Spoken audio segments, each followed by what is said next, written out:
সকলোকে স্বাগতম জনাইছোঁ এটা নতুন ভিডিঅ'লৈ।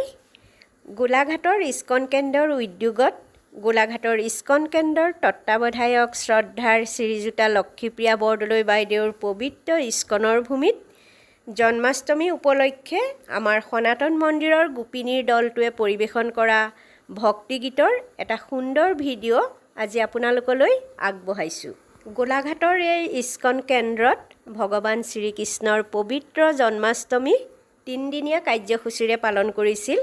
তাৰে আজি তৃতীয়টো দিন।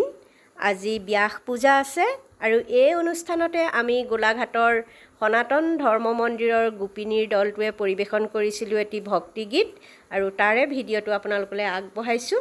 চাওকচোন ভিডিঅ'টো। মাজে মাজে কাটিব লাগিব 2 মিনিটমান হ'ব।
বন্ধ কৰি পেলাই আকৌ দিয়ক।